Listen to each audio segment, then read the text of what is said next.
మా latest videos కోసం మా ఈ తెలుగు న్యూస్ ఛానల్ సబ్స్క్రైబ్ చేసి గంట సింబల్ యాక్టివేట్ చేసుకోండి. రేపే కార్తీక ఏకాదశి మహాశక్తివంతమైన రోజు. కార్తీక శుద్ధ ఏకాదశిని ప్రభోదిని ఏకాదశి, బృందావన ఏకాదశి అనే పేరుతో పిలుస్తారు. ఆషాఢ శుద్ధ ఏకాదశి రోజున పాలకడలిలో యోగనిద్రకు ఉపక్రమించిన శ్రీ మహావిష్ణువు కార్తీక శుద్ధ ఏకాదశి రోజునే మేల్కుంటాడని పురాణ కథనం. కార్తీక శుద్ధ ఏకాదశికే ప్రభోదన ఏకాదశి, దేవ ప్రబోధిని ఏకాదశి, ఉద్ధాన ఏకాదశి అని పేర్లు. తొలి ఏకాదశి రోజున శయనించిన శ్రీ మహావిష్ణువు ఈ ఏకాదశి రోజున యోగనిద్ర నుంచి మేల్కొనే రోజు కాబట్టి ఇది ఉద్ధాన ఏకాదశి అయ్యింది. దీనినే హరిబోధిని ఏకాదశి అని కూడా అంటారు. తొలి ఏకాదశి నాడు ప్రారంభమైన చాతుర్మాస్య వ్రతం ఈ ఏకాదశితో ముగుస్తుంది. మహాభారత యుద్ధంలో భీష్ముడు ఈ ఏకాదశి నాడే అస్త్ర సన్యాసం చేసి అంపశయ్య మీద శయనించాడు. యజ్ఞవల్క మహర్షి ఈ రోజునే జన్మించారు. ఈ రోజున ఉపవాసం ఉండి విష్ణువును పూజించి రాత్రి జాగరణ చెయ్యాలి. మర్నాడు ద్వాదశి గడియలు ఉండగానే విష్ణు పూజ చేసి పారణ చేసి అంటే భోజనం చేసి వ్రతాన్ని ముగించుకోవాలి. అయితే ఈ కార్తీక ఏకాదశి రోజు ఆడవారు ఈ దీపం వెలిగించి ఈ మంత్రం చదివితే చాలు భర్తకు ధనయోగం కలుగుతుంది, ఇల్లంతా బంగారుమయమవుతుంది, ధన సమస్యలన్నీ కూడా పోతాయి, ధన లాభం కలుగుతుందని పెద్దలు చెప్తూ ఉన్నారు. మరి పెళ్ళైన స్త్రీలు ఈరోజు ఏ దీపం వెలిగిస్తే, ఏ మంత్రం జపిస్తే భర్తకు ధనయోగం కలుగుతుందనే విషయాన్ని ఇప్పుడు మనం ఈ వీడియోలో వివరంగా తెలుసుకుందాం. ఫ్రెండ్స్, ఫస్ట్ అయితే ఈ వీడియోకి ఒక లైక్ కొట్టి మా ఛానల్ని సబ్స్క్రైబ్ చేసుకొని మాకు సపోర్ట్ చేయండి. కార్తీక ఏకాదశి మహత్యం గురించి బ్రహ్మదేవుడు నారద మహర్షికి మధ్య జరిగిన సంభాషణ స్కాంద పురాణంలో కనిపిస్తుంది. పాపాలను హరించే ఈ ఏకాదశితో 1000 అశ్వమేధ యాగాలు, 100 రాజసూయ యాగాలు చేసిన పుణ్యం లభిస్తుంది. కొండంత పత్తిని చిన్న నిప్పు రవ్వ ఎలా కాల్చి బూడిద చేస్తుందో అలాగే ఒక జీవుడు తన 1000 జన్మలలో చేసిన పాపాలను కాల్చివేస్తుంది ఈ ఏకాదశి ఉపవాస వ్రతం. ఈరోజు చిన్న పుణ్యకార్యం చేసినా అది సుమేరు పర్వతానికి సమానమైన పుణ్య ఫలితం ఇస్తుందని, ఈ ఏకాదశి వ్రతం చేసిన వారికి సాధించలేనివి ఏమీ ఉండవని సాక్షాత్తు బ్రహ్మదేవుడు వివరించాడు. పుణ్యక్షేత్ర దర్శనాలు, యజ్ఞ యాగాలు, వేదం చదవటం వల్ల కలిగిన పుణ్యానికి 1,000,000 రెట్ల ఫలం ఈ ఏకాదశి ఉపవాస వ్రతం చేసిన వారికి లభిస్తుందని బ్రహ్మదేవుడు నారద మహర్షితో అన్నారు. ఈరోజు ఒకరికి అన్నదానం చేస్తే సూర్యగ్రహణ సమయంలో పవిత్ర గంగానదీ తీరాన 1,000,000 మందికి అన్నదానం చేసినంత ఫలితం. వస్త్రదానం, పండ్లు, దక్షిణతో కూడిన తాంబూలాన్ని పండితులకు ఇస్తే ఈ లోకంలోనే గాక మరణం అనంతరం పరలోకంలో కూడా సర్వసుఖాలు లభిస్తాయి. కార్తీక శుద్ధ ఏకాదశి రోజున బ్రహ్మాది దేవతలు, యక్షులు, కిన్నెరులు, కింపురుషులు, మహర్షులు, సిద్ధులు, యోగులు తమ కీర్తనలు, భజనలు, హారతులతో పాలకడిలిలోని శ్రీ మహావిష్ణువును నిద్రలేపుతారు.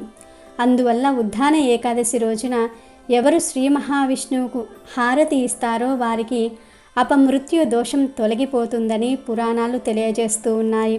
కాబట్టి ఈరోజు విష్ణుమూర్తికి హారతి ఇవ్వాలి. అలా కుదరకపోతే దేవాలయానికి వెళ్ళి అక్కడ స్వామికి ఇచ్చే హారతిని కన్నులారా చూసినా, హారతి కర్పూరం సమర్పించినా అపమృత్యు దోషం పరిహారం జరుగుతుంది. అందువల్ల కార్తీక శుద్ధ ఏకాదశి నాడు ఉత్తిష్టో ఉత్తిష్ట గోవింద త్వజనిద్రాం జగత్పతే త్వయిస్తుతే జగత్ సుప్తం ఉద్దితే చోదితం జగత్ అని ప్రార్థన చేసి ఈ రోజున శ్రీ మహావిష్ణువును అర్చించి ఉపవాసం చెయ్యాలి. నేడు భాగవతంలోని అంబరీషోపాఖ్యానం పఠనం శ్రవణం శ్రేష్టం. రాత్రిపూట విష్ణునామ కీర్తనతో కాలం గడపాలి. తులసివనంలో కానీ తులసి కోట దగ్గర కానీ విష్ణు పూజ చేయాలి. ఈరోజు చేసే దాన ధర్మాల వల్ల అనంతమైన పుణ్యం లభిస్తుంది. ఈరోజు చిన్న పుణ్యకార్యం చేసినా అది మేరు పర్వతానికి సమానమైన పుణ్య ఫలితాలను ఇస్తుందని ప్రతీతి. కాబట్టి ఈరోజు శక్తి కలిగిన వారు అన్నదానం చేస్తే చాలా మంచిది. అన్నదానం చేసే అంత స్తోమత లేదు అనుకునేవారు కనీసం ఆకలితో ఉన్న ఒక్క మనిషికైనా సరే భోజనం పెట్టినా కూడా విశేషమైన ఫలితం కలుగుతుంది. కోటి రెట్ల ఫలితాన్ని ఇస్తుంది. అయితే కొంతమందికి డబ్బు విషయంలో అనేక రకాల ఇబ్బందులు ఎదురవుతూ ఉంటాయి. ఈ సమాజంలో చాలామంది డబ్బును సంపాదిస్తారు. డబ్బును దాచి బాగా కూడబెట్టుకోవాలి అనుకుంటూ ఉంటారు. కానీ ఆ ధనం ఒకేసారి ఖర్చు అయిపోతూ, సంపాదించిన ధనం, దాచుకున్న ధనం అంతా కూడా ఒకేసారి ఖర్చు అయిపోతూ ఉంటుంది. మరికొందరు ఏమీ సంపాదించకపోయినా సంతోషంగా ఉంటారు.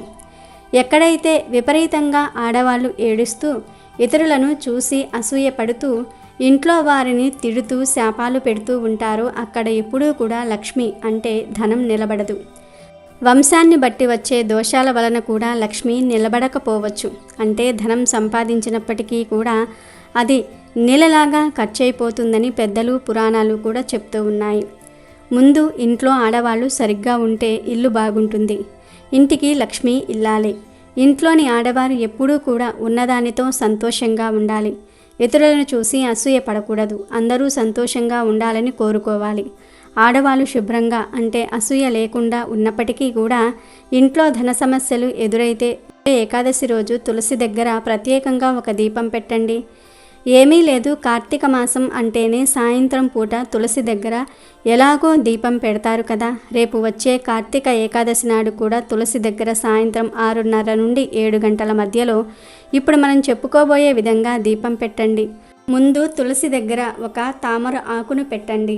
ఆ తామరాకు మీద మంచి పగుళ్ళు లేని మట్టి ప్రమిదను పెట్టి ఆ ప్రమిదలో ఆవు నెయ్యి వేసి లేదా నువ్వుల నూనె పోసి 3 వత్తులతో దీపం వెలిగించండి. ఈ దీపంలో 2 అక్షింతలను వెయ్యండి. ఈ దీపానికి పుష్పాలు సమర్పించి చిన్న బెల్లం ముక్కను నైవేద్యంగా పెట్టండి. ఇలా ఈరోజు తామరాకు మీద దీపం పెట్టడం వలన లక్ష్మీదేవి అనుగ్రహం పుష్కలంగా లభిస్తుంది. ఎందుకంటే తామరాకు అంటే లక్ష్మీదేవికి ఎంతో ఇష్టం. తామర ఆకు అనేది లక్ష్మీ స్థానం. ఈ కార్తీక ఏకాదశి రోజు సాయంత్రం సమయంలో ఇలా తామరాకు మీద దీపం పెట్టి నమస్కారం చేసుకుంటే లక్ష్మీదేవి విష్ణుమూర్తితో సహా మీ ఇంటికి వస్తుంది. సకల ఐశ్వర్యాలను ప్రసాదిస్తుంది.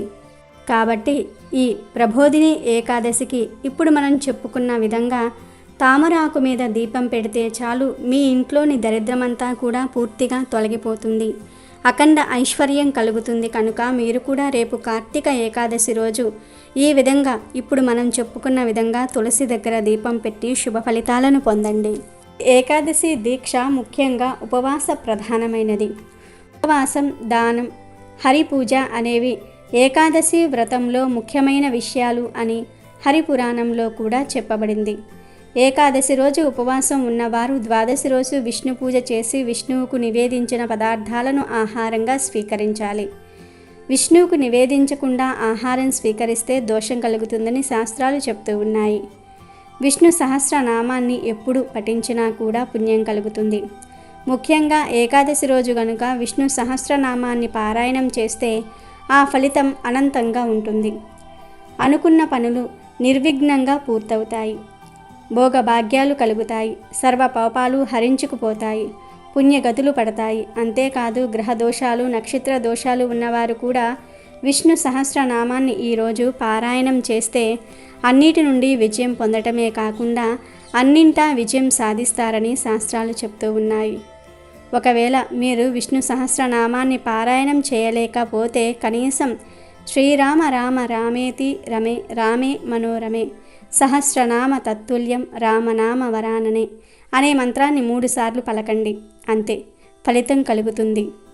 విష్ణు సహస్రనామం చేస్తే ఎంతటి ఫలితం కలుగుతుందో ఈ నామాన్ని 3 సార్లు పలికితే అంతే ఫలితం కలుగుతుంది. ఇది తారక మంత్రం.